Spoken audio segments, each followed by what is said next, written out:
दोस्तों एक होर वीडियो रिपोर्ट लैके हाजिर हाँ चैनल रितेश लखी अनप्लग ते मेरी सीरीज़ जिस विच की मैं गल सिख होमलैंड तो शुरू करके पंजाबी सूबा मूवमेंट तक लगाया सी किस तरीके नाल पंजाब होंद विच आया वो पंजाब जो कि पंजाबी बोलते ते हिंदी बोलते इलाकों की तकसीम तो उभरिया 1966 विच रीऑर्गेनाइजेशन होंदी है। लेकिन उस तो बाद उसी रीऑर्गेनाइजेशन का जिहड़ा एक्ट बनता है उसी दे विच बीज बोते जाते हैं कुछ ऐसे विवादों के, कुछ अजिहियां दिक्कतों के जो कि आने वाले कई कई दहाके तक सुलझनियां नहीं सन। ये जिहड़े बीज बोए जाते हैं उस वक्त केंद्र सरकार वालों ही बोए जाते हैं क्योंकि जिहड़े प्रधानमंत्री लाल बहादुर शास्त्री की मौत ताशकंड विखे हो चुकी होंदी है। उस वक्त जो कि पाकिस्तान के नाल हुई जंग तो बाद एक करार जिहड़ा करन रशिया दे विच गए होंदे ने, सोवियत रूस विच गए होंदे ने। उस वक्त उन्होंने मौत तो बाद देश की प्रधानमंत्री इंदिरा गांधी नूं बनाया जाता है। इंदिरा ते गुलजारी नाल नंदा के समय उत्ते ही पंजाब रीऑर्गेनाइजेशन एक्ट का जिहड़ा खरड़ा है उसनूं सामने लिआंदा जाता है। मैं अपनी वित्ती रिपोर्ट में इस चीज़ का जिक्र किया सी भी कुछ ऐसियां पेचीदगियां होर खड़ियां करतियां गईयां जो कि बेलोड़ियां सन। सचर फार्मूला तो रीजनल फार्मूला 1949 का सचर फार्मूला तो 1955 दे विच जिहड़ा रीजनल फार्मूला तैयार होया सी उस दे विच पंजाब दे पंजाबी बोलते अते हिंदी बोलते इलाकों नूं बहुत ही सही तरीके नाल निशानदेही उन्हां दी कीती गई सी, उन्हां नूं आइडेंटिफाई किया गया सी। सो इस दे बारे कोई संसा कोई दुचिती नहीं सी। लेकिन जदों इंदिरा गांधी प्रधानमंत्री हुंदे ने ते उन्हां दी अगवाई हेठ जिहड़ी सरकार हुंदी है उस वल्लों इस पूरे मसौदे नूं एक कंक्रीट रूप दिया जाना हुंदा है। उन्हां वल्लों एक बाउंड्री कमीशन बनाता जाता है। मैं वित्ती रिपोर्ट में भी जिक्र किया सी। ये बाउंड्री कमीशन का काम की हुंदा है। इस बाउंड्री कमीशन वल्लों कुछ ऐसियां पेचीदगियां खड़ियां करतियां जांदियां ने जिस तहत कि सब तो वड्डी जिहड़ी गलबात हुंदी है वो ये हुंदी है भी कुछ ऐसे पंजाबी बोलते इलाके जिहड़े हुंदे ने वो हरियाणे नूं दिते जांदे ने। अंबाला तक, करनाल, सिरसा के बहुत इलाके जो कि पंजाबी बोलते इलाके हुंदे ने, वसों उत्थे दी प्रीडोमिनेंटली पंजाबी हुंदी है, वो हरियाणा दे विच चले जाते हैं। इत्थों तक तो गल किसी तरीके नाल हजम हो भी सकती सी। लेकिन इस तो अगे बाउंड्री कमीशन जिहड़ा हुंदा है उसने चंडीगढ़ नूं साफ तौर पर पंजाब के हिस्से वजों आइडेंटिफाई किया हुंदा है। लेकिन एक्ट तो बाद जदों पंजाब होंद विच आंदा है उस दे विच चंडीगढ़ शामिल नहीं हुंदा ते चंडीगढ़ का जिहड़ा स्टेटस है वो एक विशेष दर्जे के तहत यूनियन टैरेटरी का रखा जाता है।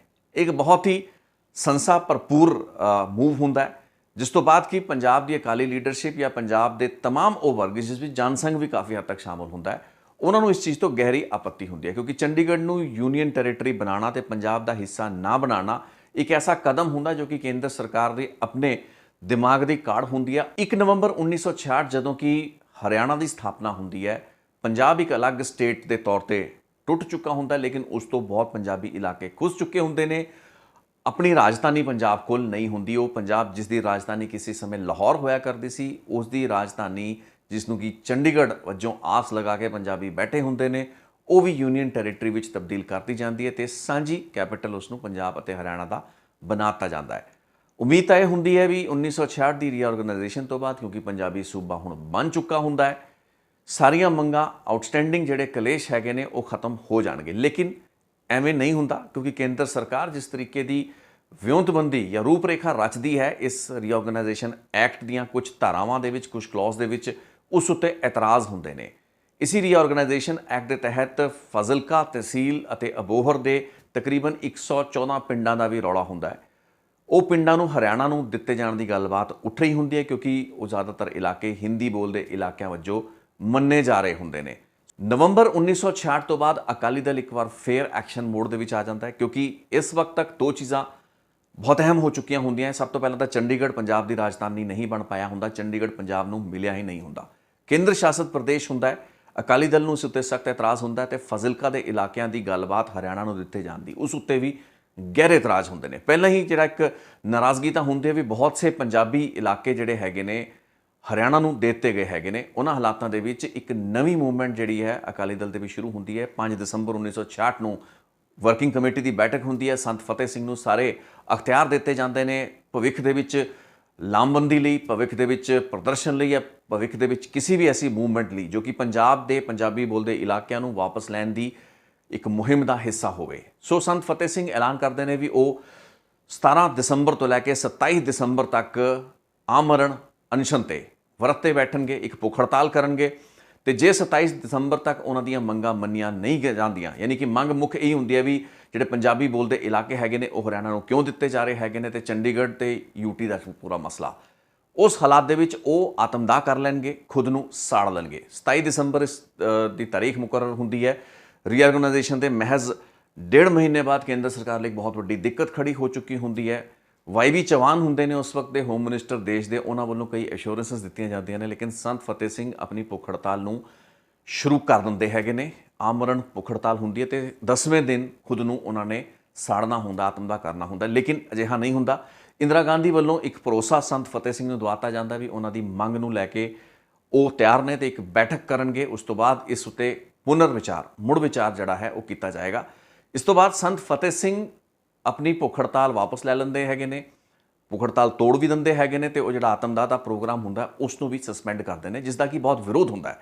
ਕਾਫੀ ਜ਼ਿਆਦਾ ਗੁੱਸਾ ਜਿਹੜਾ ਹੈ ਉਹ ਇਸ ਵਕਤ ਅਕਾਲੀ ਲੀਡਰਸ਼ਿਪ ਦੇ ਵਿੱਚ ਵੀ ਹੁੰਦਾ ਹੈ ਤੇ ਬਹੁਤ ਸੇ ਲੋਕਾਂ ਦੇ ਵਿੱਚ ਵੀ ਹੁੰਦਾ ਹੈ, ਕਿਉਂਕਿ ਸੰਤ ਫਤਿਹ ਸਿੰਘ ਨੇ ਐਡੀ ਵੱਡੀ ਇੱਕ ਮੂਵ ਲੈ ਲਈ ਹੁੰਦੀ ਹੈ, ਐਡਾ ਵੱਡਾ ਇੱਕ ਕਦਮ ਪੁੱਟ ਲਿਆ ਹੁੰਦਾ ਹੈ, ਕੇਂਦਰ ਸਰਕਾਰ ਨੂੰ ਗੱਲਬਾਤ ਲਈ ਮਜਬੂਰ ਤਾਂ ਕਰਤਾ ਹੁੰਦਾ, ਲੇਕਿਨ ਕੁਝ ਵੀ ਠੋਸ ਜਾਂ ਪੁਖਤਾ ਹਾਸਲ ਕੀਤੇ ਬਗੈਰ ਹੀ ਉਹ ਭੁੱਖ ਹੜਤਾਲ ਤੋਂ ਉੱਠ ਚੁੱਕੇ ਹੁੰਦੇ ਨੇ। ਠੀਕ ਹੈ, ਉਹੀ ਗਲਤੀ ਹੁੰਦੀ ਹੈ ਜਿਵੇਂ ਦੀ ਮਾਸਟਰ ਤਾਰਾ ਸਿੰਘ ਵੱਲੋਂ ਕੁਝ ਸਾਲ ਪਹਿਲਾਂ ਕੀਤੀ ਗਈ ਹੁੰਦੀ ਹੈ, ਜਿਸ ਕਾਰਨ ਮਾਸਟਰ ਤਾਰਾ ਸਿੰਘ ਵੀ ਅਕਾਲੀ ਸਿਆਸਤ ਦੇ ਹਾਸ਼ੀਏ ਤੇ ਸਿਮਟ ਚੁੱਕੇ ਹੁੰਦੇ ਨੇ। ਇਸ ਵਕਤ ਵੀ ਮਾਸਟਰ ਤਾਰਾ ਸਿੰਘ ਜਿਉਂਦੇ ਹੁੰਦੇ ਨੇ ਤੇ ਉਹ ਅਕਾਲੀ ਦਲ ਦੀ ਪੋਲਿਟਿਕਸ ਦੇ ਵਿੱਚ ਬਹੁਤ ਹੀ ਮਾਰਜਨਲ ਰੋਲ ਦੇ ਵਿੱਚ ਹੁੰਦੇ ਨੇ। ਸੰਤ ਫਤਿਹ ਸਿੰਘ ਦੇ ਹੱਥ ਵਿੱਚ ਪੂਰੀ ਕਮਾਂਡ ਹੁੰਦੀ ਹੈ, ਲੇਕਿਨ ਸੰਤ ਫਤਿਹ ਸਿੰਘ ਵੱਲੋਂ ਇਸ ਵਤੀਰੇ ਤੋਂ ਬਾਅਦ ਇੱਕ ਵਿਰੋਧ ਰਹਿੰਦਾ ਹੈ।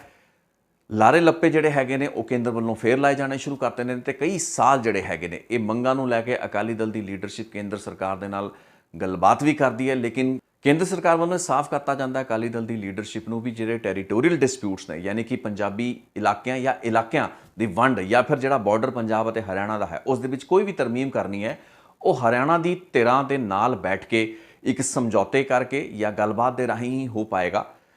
ਯੂਨੀਲੈਟਰਲ ਤੌਰ ਤੇ ਕੇਂਦਰ ਸਰਕਾਰ ਕੋਈ ਵੀ ਐਸਾ ਫੈਸਲਾ ਨਹੀਂ ਲੈ ਸਕਦੀ। ਰੀਆਰਗਨਾਈਜੇਸ਼ਨ ਐਕਟ ਦੇ ਤਹਿਤ ਜਿਹੜੀਆਂ ਹੱਦਾਂ ਤੈਅ ਹੋ ਗਈਆਂ ਨੇ, ਜੋ ਬਾਰਡਰ ਡਿਸਾਈਡ ਹੋ ਗਏ ਨੇ, ਉਹਨਾਂ ਉੱਤੇ ਕੋਈ ਵੀ ਮੁੜ ਵਿਚਾਰ ਨਹੀਂ ਕੀਤਾ ਜਾਏਗਾ। ਇੱਕ ਐਸੀ ਸਿਚੁਏਸ਼ਨ ਹੁੰਦੀ ਹੈ ਜੋ ਕਿ ਅਕਾਲੀ ਦਲ ਦੀ ਲੀਡਰਸ਼ਿਪ ਨੂੰ ਫਿਰ ਕਸੂਤੀ ਸਥਿਤੀ ਵਿੱਚ ਪਾ ਦਿੰਦੀ ਹੈ। ਇਹਨਾਂ ਹਾਲਾਤਾਂ ਦੇ ਵਿੱਚ ਇੱਕ ਹੋਰ ਲੀਡਰ ਉੱਭਰਦੇ ਨੇ ਜੋ ਕਿ ਇੱਕ ਆਜ਼ਾਦੀ ਗੁਲਾਟੀਆ ਹੁੰਦੇ ਨੇ, ਫਰੀडम ਫਾਈਟਰ ਰਹੇ ਹੁੰਦੇ ਨੇ। ਦਰਸ਼ਨ ਸਿੰਘ ਫੇਰੂਮਾਨ ਇੱਕ ਬਹੁਤ ਹੀ ਕਦਾਵਰ ਇੱਕ ਵੈਟਰਨ ਹੁੰਦੇ ਨੇ।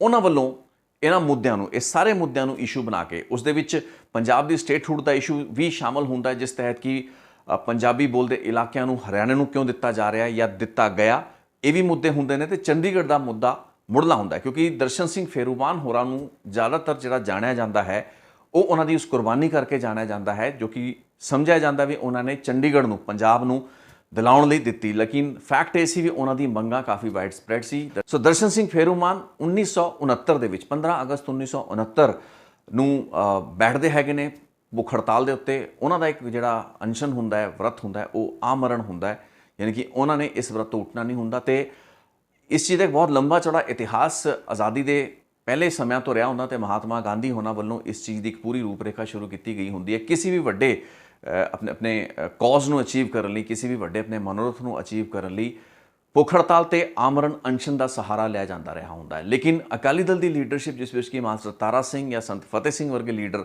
ਬੇਸ਼ੱਕ ਇਹ ਲੀਡਰਾਂ ਦੀ ਜਿਹੜਾ ਸਟਰਗਲ ਹੈ, ਇਹਨਾਂ ਦੀ ਜਿਹੜੀ ਸੰਘਰਸ਼ ਹੈ, ਉਸ ਨੂੰ ਘੱਟ ਨਹੀਂ ਸਮਝਿਆ ਜਾ ਸਕਦਾ। ਲੇਕਿਨ ਬਹੁਤ ਹੀ ਕ੍ਰਿਟੀਕਲ ਸਮਿਆਂ ਦੇ ਉੱਤੇ ਇਹ ਦੋਵੇਂ ਆਗੂ ਐਸੇ ਹੁੰਦੇ ਨੇ ਜਿਨ੍ਹਾਂ ਨੇ ਕਿ ਆਮਰਨ ਅਨਸ਼ਨ ਰੱਖ ਕੇ, ਭੁੱਖ ਹੜਤਾਲ ਰੱਖ ਕੇ ਉੱਥੋਂ ਬਿਨਾਂ ਕੁਛ ਮੰਗਾਂ ਮਨਵਾਏ ਉੱਠ ਗਏ ਹੁੰਦੇ ਨੇ। ਇਹਨਾਂ ਹਾਲਾਤਾਂ ਦੇ ਵਿੱਚ ਦਰਸ਼ਨ ਸਿੰਘ ਫੇਰੂਮਾਨ, ਜੋ ਕਿ ਕਾਫੀ ਕਮਿਟਡ ਵਰਕਰ ਹੁੰਦੇ ਨੇ, ਪੰਜਾਬੀਅਤ ਦੇ ਕੌਜ਼ ਲਈ ਬਹੁਤ ਹੀ ਜ਼ਿਆਦਾ ਇੱਕ ਤਿਆਗ ਦੇਣ ਦੀ ਭਾਵਨਾ ਲੈ ਕੇ ਬੈਠੇ ਹੁੰਦੇ ਨੇ। ਉਹਨਾਂ ਨੂੰ ਸ਼ੁਰੂਆਤੀ ਫੇਜ਼ ਦੇ ਵਿੱਚ ਬਹੁਤ ਹੀ ਅੰਡਰ ਐਸਟੀਮੇਟ ਵੀ ਕੀਤਾ ਜਾਂਦਾ ਹੈ, ਕਿਉਂਕਿ ਉਹ ਇੱਕ ਕਦਾਵਰ ਚਿਹਰਾ ਵੀ ਹੁੰਦੇ ਨੇ, ਉਹਨਾਂ ਦਾ ਕੱਦ ਬਹੁਤ ਉੱਚਾ ਹੁੰਦਾ, ਲੇਕਿਨ ਕੋਈ ਇੰਨਾ ਮਹਿਸੂਸ ਕਰਕੇ ਨਹੀਂ ਚੱਲ ਰਿਹਾ ਹੁੰਦਾ ਵੀ ਆਉਣ ਵਾਲੇ ਤਕਰੀਬਨ 74 ਦਿਨ ਉਹਨਾਂ ਦਾ ਇਹ ਜਿਹੜਾ ਆਮਰਨ ਅਨਸ਼ਨ ਹੈ, ਭੁੱਖ ਹੜਤਾਲ ਹੈ, ਉਸਨੇ ਚੱਲਣਾ ਹੈ।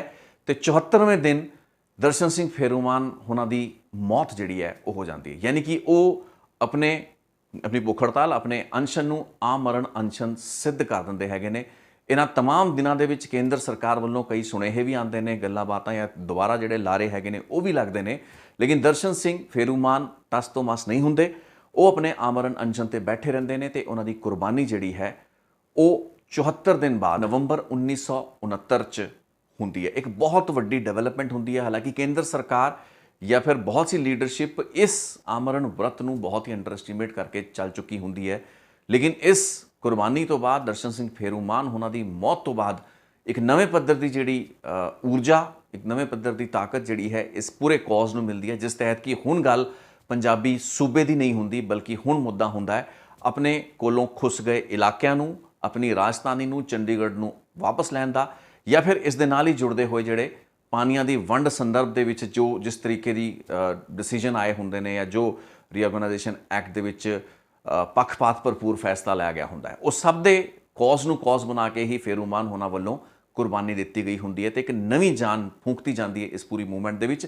ਇਸ ਤੋਂ ਬਾਅਦ ਸੰਤ ਫਤਿਹ ਸਿੰਘ ਵੱਲੋਂ ਦੁਬਾਰਾ ਐਲਾਨ ਕਰਤਾ ਜਾਂਦਾ ਜਨਵਰੀ ਦੇ ਵਿੱਚ, ਜਨਵਰੀ 1970 ਦੇ ਵਿੱਚ ਉਹਨਾਂ ਵੱਲੋਂ ਦੁਬਾਰਾ ਭੁੱਖ ਹੜਤਾਲ 'ਤੇ ਬੈਠਣ ਦਾ ਐਲਾਨ ਕਰਤਾ ਜਾਂਦਾ ਹੈ। ਹਾਲਾਂਕਿ ਇਸ ਵਕਤ ਤੱਕ ਸੰਤ ਫਤਿਹ ਸਿੰਘ ਦੀ ਕ੍ਰੈਡੀਬਿਲਿਟੀ ਭੁੱਖ ਹੜਤਾਲ ਪੱਖੋਂ ਉਨੀ ਜ਼ਿਆਦਾ ਨਹੀਂ ਹੁੰਦੀ, ਲੇਕਿਨ ਉਹ ਅਕਾਲੀ ਦਲ ਦੇ ਇੱਕ ਬਹੁਤ ਵੱਡੇ ਲੀਡਰ ਹੁੰਦੇ ਨੇ। ਕੇਂਦਰ ਦੇ ਨਾਲ ਗੱਲ ਕਰਨ ਦੀ, ਅੱਖਾਂ ਦੇ ਵਿੱਚ ਅੱਖ ਪਾ ਕੇ ਗੱਲਬਾਤ ਕਰਨ ਦੀ, ਤਕਰੀਰ ਕਰਨ ਦੀ ਸਮਰੱਥਾ ਉਹਨਾਂ 'ਚ ਹੁੰਦੀ ਹੈ। ਸੋ ਉਹਨਾਂ ਦੇ ਇਹ ਜਿਹੜਾ ਮੂਵ ਹੁੰਦਾ ਉਸ ਤੋਂ ਬਾਅਦ ਕੇਂਦਰ ਸਰਕਾਰ ਨੂੰ ਚੁੱਕਣਾ ਪੈਂਦਾ। ਇੰਦਰਾ ਗਾਂਧੀ ਵੱਲੋਂ ਦਰਸ਼ਨ ਸਿੰਘ ਫੇਰੂਮਾਨ ਉਹਨਾਂ ਦੀ ਕੁਰਬਾਨੀ ਨੂੰ ਧਿਆਨ ਵਿੱਚ ਰੱਖਦਿਆਂ ਹੋਇਆ, ਜਾਂ ਸੰਤ ਫਤਿਹ ਸਿੰਘ ਵੱਲੋਂ ਅਗਲਾ ਜਿਹੜੀ ਭੁੱਖ ਹੜਤਾਲ ਸ਼ੁਰੂ ਕੀਤੀ ਜਾਣੀ ਹੁੰਦੀ ਹੈ, ਉਸ ਤੋਂ ਬਾਅਦ ਇੱਕ ਅਵਾਰਡ ਜਿਹੜਾ ਹੈ ਪ੍ਰਾਈਮ ਮਿਨਿਸਟਰਸ ਅਵਾਰਡ ਹੈ, ਉਸ ਦੀ ਘੋਸ਼ਣਾ ਕਰਤੀ ਜਾਂਦੀ ਹੈ, ਜਿਸ ਤਹਿਤ ਕਿ ਅਨਾਊਂਸਮੈਂਟ ਇੱਕ ਜਿਹੜੀ ਥੋੜ੍ਹੀ ਬਹੁਤ ਪੰਜਾਬ ਦੇ ਹੱਕ ਵਿੱਚ ਹੁੰਦੀ ਹੈ, ਹਾਲਾਂਕਿ ਇਹ ਵੀ ਪੰਜਾਬ ਦੇ ਹੱਕ ਵਿੱਚ ਨਹੀਂ ਹੁੰਦੀ। ਉਹ ਇਹੀ ਹੁੰਦੀ ਹੈ ਵੀ ਚੰਡੀਗੜ੍ਹ ਦਾ ਇੱਕ capital project area of Chandigarh CPAC capital project ਏਰੀਏ ਨੂੰ ਪੰਜਾਬ ਨੂੰ 1975 ਤੱਕ ਆਉਣ ਵਾਲੇ ਤਕਰੀਬਨ 5 ਸਾਲਾਂ ਦੇ ਵਿੱਚ 1970 ਤੋਂ ਲੈ ਕੇ 1975 ਤੱਕ ਤਬਦੀਲ ਕਰਨ ਦਾ ਜਾਂ ਪੰਜਾਬ ਨੂੰ ਦੇਣ ਦਾ ਉਸ ਦੇ ਵਿੱਚ ਇੱਕ ਖਰੜਾ ਸਾਹਮਣੇ ਲਿਆਂਦਾ ਜਾਂਦਾ ਹੈ। ਲੇਕਿਨ ਇਸ ਦੇ ਨਾਲ ਹੀ 114 ਜਿਹੜੇ ਪਿੰਡ ਹੁੰਦੇ ਨੇ ਫਾਜ਼ਿਲਕਾ ਤਹਿਸੀਲ ਦੇ, ਹਿੰਦੀ ਬੋਲਦੇ ਇਲਾਕੇ ਹੁੰਦੇ ਨੇ, ਉਹਨਾਂ ਨੂੰ ਹਰਿਆਣਾ ਨੂੰ ਦੇਣ ਦੀ ਗੱਲ ਹੋ ਜਾਂਦੀ ਹੈ। ਤੇ ਉਹਨਾਂ ਹਿੰਦੀ ਬੋਲਦੇ ਤੇ ਪੰਜਾਬੀ ਬੋਲਦੇ ਇਲਾਕੇ ਜਿਹੜੇ ਫਾਜ਼ਿਲਕਾ ਦੇ ਤਹਿਸੀਲ ਦੇ ਵਿੱਚ ਜਾਂ ਬੋਹਰ ਦੇ ਵਿੱਚ ਹੁੰਦੇ ਨੇ, ਉਹਨਾਂ ਦੇ ਵਿੱਚ ਹੀ ਇੱਕ ਆਪਣੇ ਕਿਸਮ ਦਾ ਕੋਰੀਡੋਰ ਬਾਈਫਰਕੇਸ਼ਨ ਕਰਨ ਦੀ ਗੱਲ ਕਰਤੀ ਜਾਂਦੀ, ਯਾਨੀ ਕਿ ਉਹੀ ਇਲਾਕਿਆਂ ਦੇ ਵਿੱਚ ਇੱਕ ਕੋਰੀਡੋਰ ਬਣਨਾ ਹੁੰਦਾ ਹੈ। ਇੱਕ ਫਰਲੋਂਗ ਚੌੜਾ ਜਿਹੜਾ ਇੱਕ ਕੋਰੀਡੋਰ ਹੈ ਜੋ ਕਿ ਹਿੰਦੀ ਬੋਲਦੇ ਤੇ ਪੰਜਾਬੀ ਬੋਲਦੇ ਇਲਾਕਿਆਂ ਜਾਂ ਉਹਨਾਂ ਦੀ ਜਿਹੜੀ ਵਸੋਂ ਹੈ ਉਸ ਨੂੰ ਆਪਸ ਦੇ ਵਿੱਚ ਵਿਭਾਜਿਤ ਕਰੇਗੀ। ਇਸ ਚੀਜ਼ ਦਾ ਬਹੁਤ ਹੀ ਸਖਤ ਇਤਰਾਜ਼ ਵੀ ਹੁੰਦਾ ਹੈ, ਇਸ ਚੀਜ਼ ਉੱਤੇ ਬਹੁਤ ਹੀ ਜ਼ਿਆਦਾ ਆਬਜੈਕਸ਼ਨ ਵੀ ਜਿਹੜੇ ਹੈਗੇ ਨੇ ਵੱਖ-ਵੱਖ ਧਿਰਾਂ ਵੱਲੋਂ, ਅਕਾਲੀ ਦਲ, ਜਨ ਸੰਘ ਵੱਲੋਂ ਲਾਏ ਜਾਂਦੇ ਨੇ, ਕਿਉਂਕਿ ਦੇਸ਼ ਦੇ ਵਿੱਚ ਆਪਣੇ ਆਪ ਦੇ ਵਿੱਚ ਇੱਕ ਕਦੇ ਵੀ ਨਾ ਹੋਈ ਘਟਨਾ ਹੁੰਦੀ ਹੈ ਜਿਸ ਤਹਿਤ ਕਿ ਤੁਸੀਂ ਦੋ ਇਲਾਕਿਆਂ ਨੂੰ ਉਹਨਾਂ ਦੀ ਬੋਲੀ ਦੇ ਆਧਾਰ ਉੱਤੇ ਇਸ ਤਰੀਕੇ ਨਾਲ ਵੰਡ ਰਹੇ ਹੋ, ਜਦੋਂ ਕਿ ਉਹ ਇੱਕ ਹੀ ਤਹਿਸੀਲ ਦਾ ਹਿੱਸਾ ਹੈਗੇ ਨੇ ਔਰ ਉਹਦੇ ਵਿੱਚ ਇੱਕ ਕੋਰੀਡੋਰ ਕ੍ਰੀਏਟ ਕੀਤਾ ਜਾ ਰਿਹਾ। ਸੋ ਇਸ ਕਿਸਮ ਦੀ ਮੂਵ ਹੁੰਦੀ ਹੈ ਇਸ ਪ੍ਰਾਈਮ ਮਿਨਿਸਟਰ ਦੇ ਅਵਾਰਡ ਦੇ ਤਹਿਤ, ਜਿਸ ਦਾ ਵਿਰੋਧ ਹੁੰਦਾ ਹੈ, ਕਿਉਂਕਿ ਮੁੱਢਲਾ ਮੁੱਦਾ ਇਹੀ ਹੁੰਦਾ ਹੈ ਵੀ ਪੰਜਾਬੀ ਬੋਲਦੇ ਇਲਾਕੇ, ਜੇ ਚੰਡੀਗੜ੍ਹ ਦਾ ਕੈਪੀਟਲ ਏਰੀਆ ਪ੍ਰੋਜੈਕਟ ਜਿਹੜਾ ਹੈ ਉਸ ਨੂੰ ਪੰਜਾਬ ਨੂੰ ਦਿੱਤਾ ਜਾ ਰਿਹਾ ਹੈ ਤਾਂ ਕੀ ਉਸ ਦੇ ਬਦਲੇ ਦੇ ਵਿੱਚ ਫਾਜ਼ਿਲਕਾ ਦੇ ਇਲਾਕੇ ਹਰਿਆਣਾ ਨੂੰ ਦਿੱਤੇ ਜਾਣੇ ਨੇ। ਇਹ ਬਾਰੀ ਵੱਟਾ ਜਿਹੜਾ ਹੈ ਇਸ ਉੱਤੇ ਆਬਜੈਕਸ਼ਨ ਹੁੰਦਾ ਹੈ, ਕਿਉਂਕਿ ਇਹ ਤੱਥ ਕਾਫੀ ਹੱਦ ਤੱਕ ਐਸਟੈਬਲਿਸ਼ ਹੁੰਦਾ ਹੈ ਵੀ ਚੰਡੀਗੜ੍ਹ ਜਿਸ ਇਲਾਕੇ ਉੱਤੇ ਬਣਿਆ ਹੁੰਦਾ ਹੈ ਉਹ ਪੰਜਾਬ ਦਾ ਹੀ ਹਿੱਸਾ ਹੁੰਦਾ ਹੈ, ਉਹ ਪੰਜਾਬੀ ਹੀ ਇਲਾਕਾ ਹੁੰਦਾ ਹੈ। ਉੱਥੋਂ ਪੰਜਾਬ ਦੇ ਹੀ ਕਿਸਾਨ ਜਿਹੜੇ ਹੁੰਦੇ ਨੇ ਉਹਨਾਂ ਦੀ ਜ਼ਮੀਨਾਂ ਉੱਤੇ ਹੀ ਚੰਡੀਗੜ੍ਹ ਬਣਾਇਆ ਗਿਆ ਹੁੰਦਾ ਹੈ।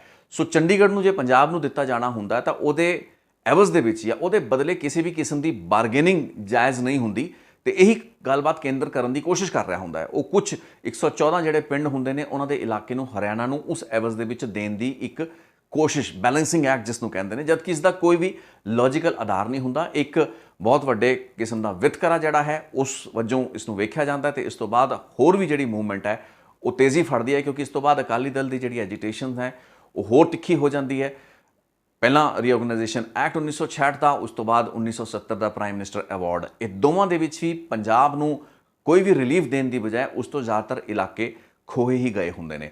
ਸੋ ਇਹ ਜਿਹੜੀ ਸਥਿਤੀ ਹੈ ਇਹ ਅੱਗੇ ਵੱਧਦੀ ਹੈ, ਜਿਸ ਤੋਂ ਬਾਅਦ ਕਿ 1975 ਆਉਂਦਿਆਂ ਐਮਰਜੈਂਸੀ ਲੱਗ ਜਾਂਦੀ ਹੈ। ਜੂਨ 1975 ਦੇ ਵਿੱਚ ਇੰਦਰਾ ਗਾਂਧੀ ਵੱਲੋਂ ਐਮਰਜੈਂਸੀ ਲਾਤੀ ਗਈ ਹੁੰਦੀ ਹੈ। ਉਸ ਤੋਂ ਬਾਅਦ ਪੰਜਾਬ ਦੇ ਵਿੱਚ ਅਕਾਲੀ ਦਲ ਵੱਲੋਂ ਸਭ ਤੋਂ ਜ਼ਿਆਦਾ ਜਿਹੜੀ ਸਖਤ ਰੈਜ਼ਿਸਟੈਂਸ ਹੈ ਪੂਰੇ ਦੇਸ਼ ਦੇ ਵਿੱਚ, ਜਿੰਨਾ ਵਿਰੋਧ ਇੰਦਰਾ ਗਾਂਧੀ ਦੀ ਐਮਰਜੈਂਸੀ ਦਾ ਹੋਇਆ, ਤਕਰੀਬਨ 1.25 ਲੱਖ ਲੋਕਾਂ ਨੂੰ ਉਹਨਾਂ ਵਕਤਾਂ ਦੇ ਵਿੱਚ ਜੇਲ੍ਹਾਂ ਵਿੱਚ ਡੱਕਿਆ ਗਿਆ, ਲੋਕਾਂ ਨੂੰ ਘਰਾਂ ਦੇ ਵਿੱਚ ਨਜ਼ਰਬੰਦ ਕੀਤਾ ਗਿਆ। 20,000 ਦੇ ਤਕਰੀਬਨ ਜਿਹੜੇ ਮੁਲਾਜ਼ਮ ਸਨ, ਸਰਕਾਰੀ ਮੁਲਾਜ਼ਮ, ਜਿਨ੍ਹਾਂ ਨੇ ਇਹਨਾਂ ਐਮਰਜੈਂਸੀ ਆਰਡਰਾਂ ਦੀ ਪਾਲਣਾ ਨਹੀਂ ਕੀਤੀ, ਉਹਨਾਂ ਨੂੰ ਵੀ ਆਪਣੀ ਨੌਕਰੀਆਂ ਤੋਂ ਜ਼ਬਰੀ ਤੌਰ 'ਤੇ ਰਿਟਾਇਰ ਕਰਤਾ ਗਿਆ। ਸੋ ਇੱਕ ਦੇਸ਼ ਦੇ ਵਿੱਚ ਬਹੁਤ ਵੱਡੀ ਜਿਹੜੀ ਵਧੀਕੀ ਜਿਹੜੀ ਸੀ ਇੰਦਰਾ ਗਾਂਧੀ ਦੇ ਤੰਤਰ ਵੱਲੋਂ 1975 ਆਉਂਦਿਆਂ ਕੀਤੀ ਜਾਂਦੀ ਹੈ, ਜਿਸ ਦੀ ਸਭ ਤੋਂ ਜ਼ਿਆਦਾ ਮੁਖਾਲਫਤ ਪੰਜਾਬ ਦੇ ਵਿੱਚ ਹੁੰਦੀ ਹੈ। ਪੰਜਾਬ ਦੇ ਵਿੱਚ ਅਕਾਲ ਤਖਤ ਸਾਹਿਬ ਤੋਂ ਜੱਥੇ ਜਿਹੜੇ ਹੈਗੇ ਨੇ ਅਕਾਲੀ ਦਲ ਦੇ ਮੋਰਚਿਆਂ ਦੀ ਸ਼ਕਲ ਦੇ ਵਿੱਚ ਗ੍ਰਿਫਤਾਰੀਆਂ ਦੇਣ ਲਈ ਨਿਕਲਦੇ ਹੈਗੇ ਨੇ। ਤਕਰੀਬਨ 40,000 ਤੋਂ ਵੱਧ ਜਿਹੜੇ ਅਕਾਲੀ ਕਾਰਕੁਨ ਹੁੰਦੇ ਨੇ ਇੰਦਰਾ ਗਾਂਧੀ ਦੀ ਇਸ ਐਮਰਜੈਂਸੀ ਦਾ ਸਖਤ ਵਿਰੋਧ ਕਰਦੇ ਨੇ, ਕਿਉਂਕਿ ਗੁੱਸਾ ਕਾਫੀ ਹੱਦ ਤੱਕ ਇੰਦਰਾ ਗਾਂਧੀ ਦੇ ਖਿਲਾਫ ਇਸ ਗੱਲ ਦਾ ਵੀ ਹੁੰਦਾ ਹੈ ਪੰਜਾਬ ਦੀ ਰੀਆਰਗਨਾਈਜੇਸ਼ਨ ਦੇ ਵਿੱਚ ਉਸਨੇ ਇੱਕ ਬਹੁਤ ਵੱਡੇ ਪੱਧਰ ਦੀ ਹੇਰਾਫੇਰੀ ਹੋਣ ਦਿੱਤੀ ਜਾਂ ਜਾਣਬੁੱਝ ਕੇ ਕਰਾਈ, ਜਿਸ ਦੇ ਚੱਲਦੇ ਪੰਜਾਬੀ ਇਲਾਕੇ ਉਹਨਾਂ ਤੋਂ ਖੋਹ ਲਏ ਗਏ ਤੇ ਚੰਡੀਗੜ੍ਹ ਉਹਨਾਂ ਦੀ ਰਾਜਧਾਨੀ ਜਿਹੜੀ ਬਣਦਾ ਹੱਕ ਸੀ ਪੰਜਾਬ ਦਾ, ਉਸ ਤੋਂ ਵੀ ਪੰਜਾਬੀ ਜਾਂ ਪੰਜਾਬ ਵਾਂਝਾ ਰਹਿ ਗਿਆ। ਸੋ ਇਸ ਗੱਲ ਦੀ ਜਿਹੜੀ ਪੂਰੀ ਕਲਾਈਮੈਕਸ ਹੁੰਦਾ ਹੈ ਉਹ ਐਮਰਜੈਂਸੀ ਦੇ ਵਿੱਚ ਇੰਦਰਾ ਗਾਂਧੀ ਨੂੰ ਉਹ ਜਲਵਾ ਵੇਖਣ ਨੂੰ ਮਿਲਦਾ ਹੈ। ਐਮਰਜੈਂਸੀ ਦੇ ਵਿੱਚ ਜਿੱਥੇ ਪੂਰੇ ਦੇਸ਼ ਭਰ ਦੇ ਵਿੱਚ ਇੰਦਰਾ ਗਾਂਧੀ ਦੀ ਇਸ ਵਧੀਕੀ ਦੇ ਖਿਲਾਫ ਇੱਕ ਮੂਵਮੈਂਟ ਖੜੀ ਹੁੰਦੀ ਹੈ, ਲੇਕਿਨ ਪੰਜਾਬ ਦੇ ਵਿੱਚੋਂ ਸਭ ਤੋਂ ਜ਼ਿਆਦਾ ਆਵਾਜ਼ ਹੈ ਆ ਰਹੀ ਹੁੰਦੀ ਹੈ। ਪੰਜਾਬ ਦੇ ਵਿੱਚ ਸਭ ਤੋਂ ਵੱਡੇ ਪੱਧਰ ਦੀ ਜਿਹੜੀ ਮੋਬਿਲਾਈਜੇਸ਼ਨ ਹੁੰਦੀ ਹੈ, ਲਾਮਬੰਦੀ ਹੁੰਦੀ ਹੈ, ਇੰਦਰਾ ਗਾਂਧੀ ਦੀ ਇਸ ਤਸ਼ੱਦਦ ਦੇ ਖਿਲਾਫ ਹੋਈ ਹੁੰਦੀ ਹੈ। ਇੰਦਰਾ ਗਾਂਧੀ ਵੱਲੋਂ ਅਕਾਲੀ ਲੀਡਰਸ਼ਿਪ ਨੂੰ ਚੁੱਪ ਰਹਿਣ ਦੇ ਜਾਂ ਉਹਨਾਂ ਨੂੰ ਸ਼ਾਂਤ ਰਹਿਣ ਦੇ ਬਹੁਤ ਸੇ ਫੀਲਰ ਭੇਜੇ ਜਾਂਦੇ ਨੇ। ਦੱਸਿਆ ਜਾਂਦਾ ਵੀ ਕੈਪਟਨ ਅਮਰਿੰਦਰ ਸਿੰਘ, ਭਾਈ ਅਸ਼ੋਕ ਸਿੰਘ ਬਾਗੜੀਆਂ ਜਾਂ ਕਈ ਹੋਰ ਅਜਿਹੇ ਲੋਕ ਹੁੰਦੇ ਨੇ। ਈਵਨ ਇੱਕ ਮੈਂ ਰਿਪੋਰਟ ਦੇ ਵਿੱਚ ਜ਼ਿਕਰ ਵੀ ਕੀਤਾ ਸੀ, ਜਿਹੜੇ ਜਥੇਦਾਰ ਸੰਤੋਖ ਸਿੰਘ ਸੀ ਦਿੱਲੀ ਗੁਰਦੁਆਰਾ ਕਮੇਟੀ ਦੇ ਜਿਹੜੇ ਪ੍ਰਧਾਨ ਸਨ, ਉਹਨਾਂ ਦੀ ਵੀ ਵਿਚੌਲਗੀ ਕਈ ਵਾਰ ਹੋਈ ਜਥੇਦਾਰ ਟੌੜਾ ਦੇ ਨਾਲ। ਇੰਦਰਾ ਗਾਂਧੀ ਖੁਦ ਵੀ ਉਸ ਦੌਰ ਦੇ ਵਿੱਚ ਮਿਲੇ। ਇਸ ਕਿਸਮ ਦੀਆਂ ਤਮਾਮ ਕੋਸ਼ਿਸ਼ਾਂ ਹੋਈਆਂ ਵੀ ਅਕਾਲੀ ਦਲ ਐਜ਼ ਏ ਜਥੇਬੰਦੀ ਆਪਣੇ ਜਿਹੜੇ ਕਾਡਰ ਹੈਗੇ ਨੇ ਉਹਨਾਂ ਨੂੰ ਠੰਡਾ ਰੱਖੇ, ਐਮਰਜੈਂਸੀ ਦੇ ਵਿੱਚ ਇੰਦਰਾ ਗਾਂਧੀ ਦੀ ਮੁਖਾਲਫਤ ਨਾ ਕਰੇ, ਕਿਉਂਕਿ ਇੰਦਰਾ ਗਾਂਧੀ ਦੀ ਜਿਹੜੀ ਆਪਣਾ ਇਲੈਕਸ਼ਨ ਹੁੰਦਾ ਰਾਏ ਬਰੇਲੀ ਤੋਂ, ਉਸ ਦੇ ਵਿੱਚ ਬਹੁਤ ਬੇਨਿਯਮੀਆਂ ਪਾਈਆਂ ਗਈਆਂ ਹੁੰਦੀਆਂ, ਭ੍ਰਿਸ਼ਟਾਚਾਰ ਪਾਇਆ ਗਿਆ ਹੁੰਦਾ ਤੇ ਅਦਾਲਤ ਵੱਲੋਂ ਉਹਨਾਂ ਦਾ ਜਿਹੜਾ ਇਲੈਕਸ਼ਨ ਹੈ ਉਸ ਨੂੰ ਰੱਦ ਕਰਤਾ ਗਿਆ ਹੁੰਦਾ ਹੈ। ਉਸ ਤੋਂ ਬਾਅਦ ਵੀ ਇੰਦਰਾ ਗਾਂਧੀ ਵੱਲੋਂ ਦੇਸ਼ ਵਿੱਚ ਐਮਰਜੈਂਸੀ ਲਾਤੀ ਗਈ ਹੁੰਦੀ ਹੈ। ਇੰਦਰਾ ਗਾਂਧੀ ਦੀ ਕੋਸ਼ਿਸ਼ ਇਹ ਹੁੰਦੀ ਹੈ ਵੀ ਸਭ ਤੋਂ ਜ਼ਿਆਦਾ ਜਿਹੜੀ ਵੋਕਲ ਜਾਂ ਸਭ ਤੋਂ ਜ਼ਿਆਦਾ ਜਿਹੜੀ ਮੁਖਰ ਕੌਮ ਜਾਂ ਪਾਰਟੀ ਹੈ ਉਹ ਅਕਾਲੀ ਦਲ ਹੈ, ਉਸ ਦਾ ਕਾਡਰ ਕਾਬੂ 'ਚ ਨਹੀਂ ਆ ਰਿਹਾ ਹੁੰਦਾ ਤੇ ਜੇ ਪੰਜਾਬ ਦੇ ਵਿੱਚੋਂ ਆਵਾਜ਼ ਆਣੀ ਬੰਦ ਹੋ ਜਾਂਦੀ ਹੈ ਤਾਂ ਕਾਫੀ ਹੱਦ ਤੱਕ ਦੇਸ਼ ਦੇ ਵਿੱਚ ਉਹ ਸਥਿਤੀ ਨੂੰ ਕੰਟਰੋਲ ਕਰ ਲੈਣਗੇ। ਤਕਰੀਬਨ 19 ਮਹੀਨੇ ਇਹ ਜਿਹੜੀ ਪੂਰੀ ਐਮਰਜੈਂਸੀ ਦਾ ਦੌਰ ਚੱਲਿਆ ਦੇਸ਼ ਭਰ ਦੇ ਵਿੱਚ, ਲੇਕਿਨ ਉਹਨਾਂ 19 ਮਹੀਨਿਆਂ ਦੇ ਵਿੱਚ ਅਕਾਲੀ ਦਲ ਦੀ ਜਿਹੜੀ ਪੂਰੀ ਮੂਵਮੈਂਟ ਸੀ ਉਸ 'ਤੇ ਕੋਈ ਅਸਰ ਨਹੀਂ ਪਿਆ ਤੇ ਅਕਾਲੀ ਦਲ ਵੱਲੋਂ ਬਹੁਤ ਹੀ ਤਿੱਖਾ ਵਿਰੋਧ ਕੀਤਾ ਗਿਆ ਤੇ ਸਭ ਤੋਂ ਜ਼ਿਆਦਾ ਗਿਣਤੀ ਦੇ ਵਿੱਚ ਗ੍ਰਿਫਤਾਰੀਆਂ ਤੋਂ ਲੈ ਕੇ ਮੋਰਚੇ ਕੱਢਣ ਦਾ ਸਿਲਸਿਲਾ ਜਿਹੜੇ ਸ੍ਰੀ ਅਕਾਲ ਤਖਤ ਸਾਹਿਬ ਤੋਂ ਨਿਕਲਦੇ ਸੀ ਉਹ ਜਾਰੀ ਰਿਹਾ। ਲੈ ਦੇ ਕੇ ਇੰਦਰਾ ਗਾਂਧੀ ਉਸ ਪੂਰੀ ਕੋਸ਼ਿਸ਼ ਦੇ ਵਿੱਚ, ਇਸ ਤਹਿਤ ਕਿ ਉਹਨੇ ਕੁਝ ਚੈਨਲਸ ਦੇ ਜ਼ਰੀਏ ਗੱਲਬਾਤ ਖੋਲ੍ਹੀ ਸੀ ਅਕਾਲੀ ਦਲ ਦੇ ਨਾਲ ਤੇ ਕਾਫੀ ਹੱਦ ਤੱਕ ਉਹ ਮੰਗਾਂ ਮੰਨਣ ਲਈ ਵੀ ਦੱਸਿਆ ਜਾਂਦਾ ਵੀ ਉਸ ਦੌਰ ਦੇ ਵਿੱਚ ਤਿਆਰ ਹੁੰਦੀ ਨਜ਼ਰ ਆ ਰਹੀ ਸੀ, ਲੇਕਿਨ ਅਕਾਲੀ ਲੀਡਰਸ਼ਿਪ ਨੇ ਇੰਦਰਾ ਗਾਂਧੀ ਦੇ ਉੱਤੇ ਵਿਸ਼ਵਾਸ ਨਹੀਂ ਕੀਤਾ ਤੇ ਆਪਣੇ ਮੁੱਢਲੇ ਜਿਹੜੇ ਸਿਧਾਂਤ ਸੀ ਉਸ ਦੇ ਉੱਤੇ ਟਿਕਦਿਆਂ ਹੋਇਆ ਇਸ ਪੂਰੀ ਮੂਵਮੈਂਟ ਨੂੰ, ਇਸ ਪੂਰੇ ਸੰਘਰਸ਼ ਨੂੰ ਅੱਗੇ ਤੋਰੀ ਰੱਖਿਆ।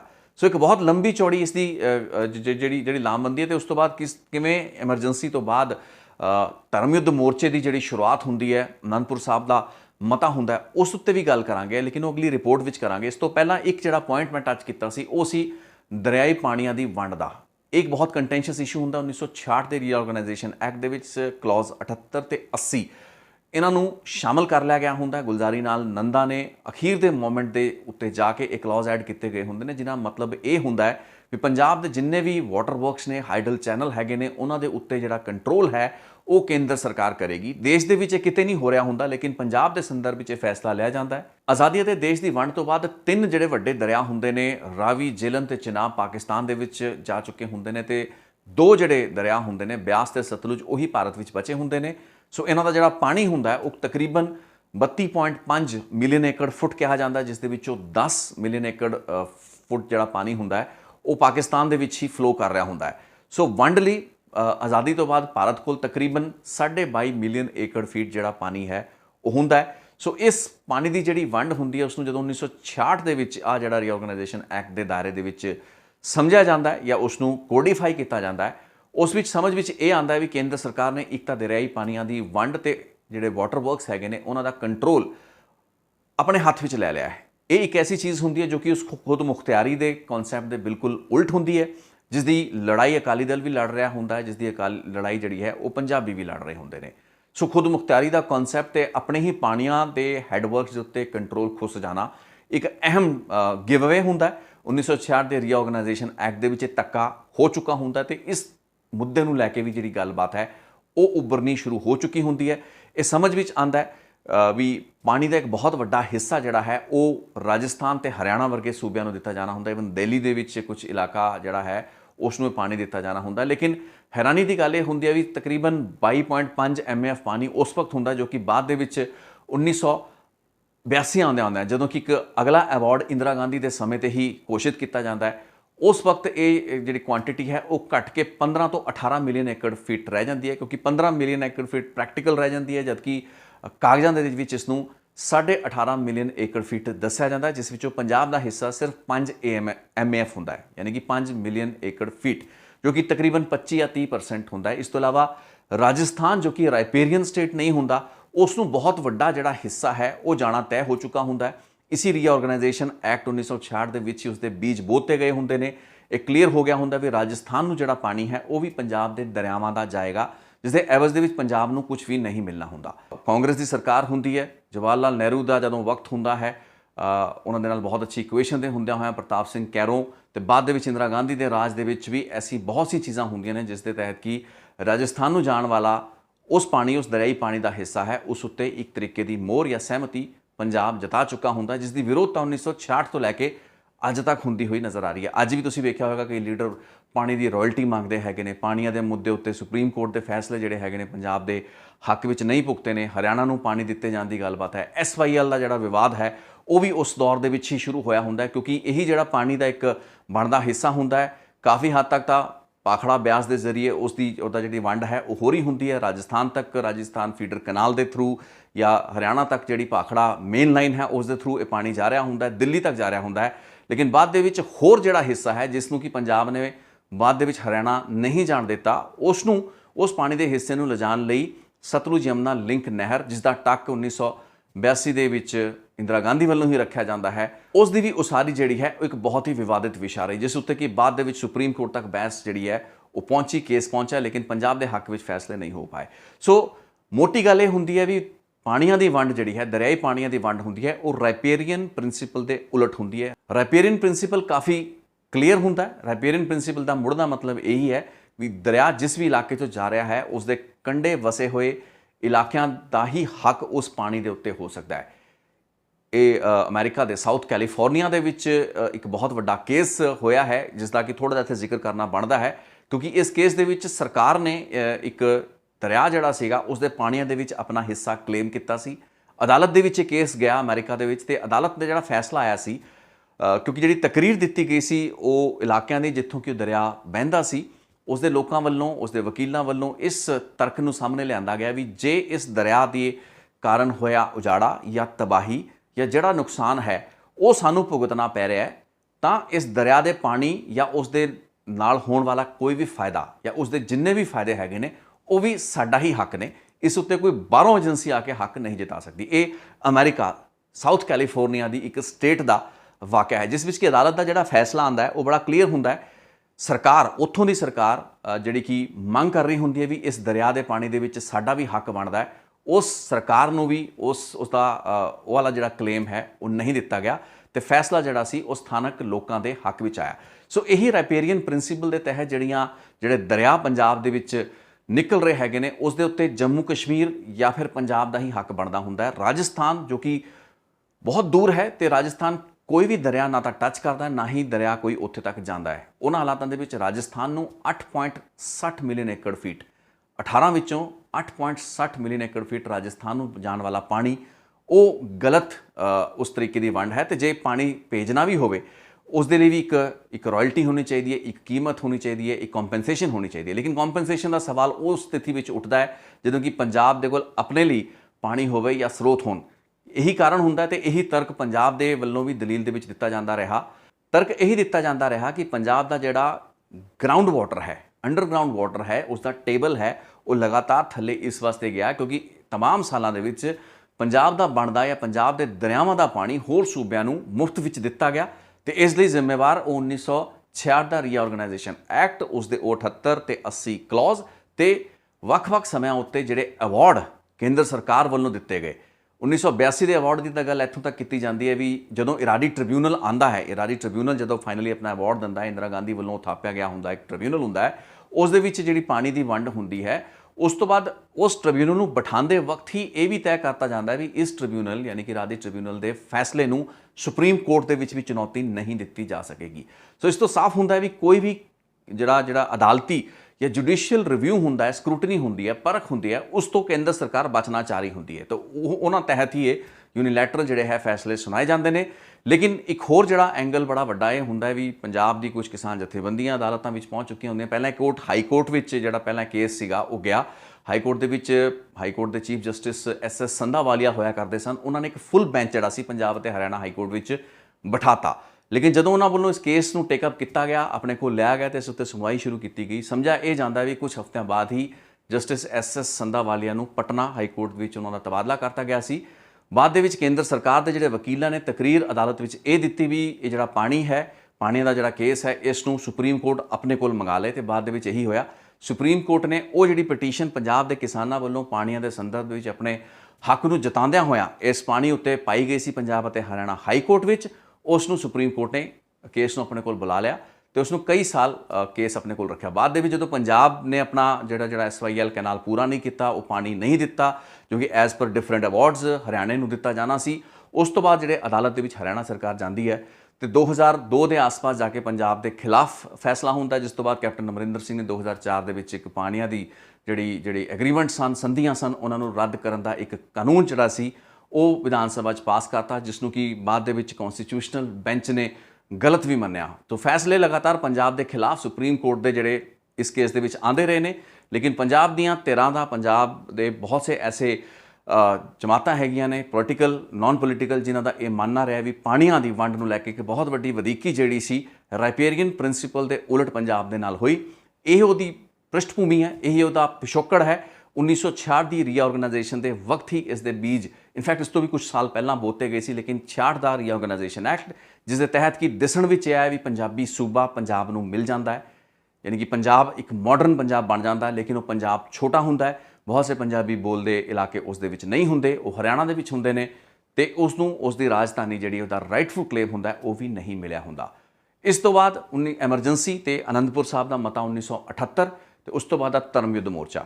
ਕਿਵੇਂ ਐਮਰਜੈਂਸੀ ਤੋਂ ਬਾਅਦ ਸਥਿਤੀ ਰਹੀ ਤੇ 1978 ਦਾ ਅਨੰਦਪੁਰ ਸਾਹਿਬ ਮਤਾ ਜਦੋਂ ਪਾਸ ਹੁੰਦਾ ਹੈ, ਉਸ ਵਕਤ ਇਹੀ ਸਰੋਕਾਰ ਜਿਨ੍ਹਾਂ ਦਾ ਜ਼ਿਕਰ ਆਪਾਂ ਪਿਛਲੇ 2-3 ਰਿਪੋਰਟਾਂ 'ਚ ਕੀਤਾ ਹੈ, ਇਹ ਮੇਨ ਉਸਦੇ ਏਜੰਡਾਜ਼ ਹੁੰਦੇ ਨੇ।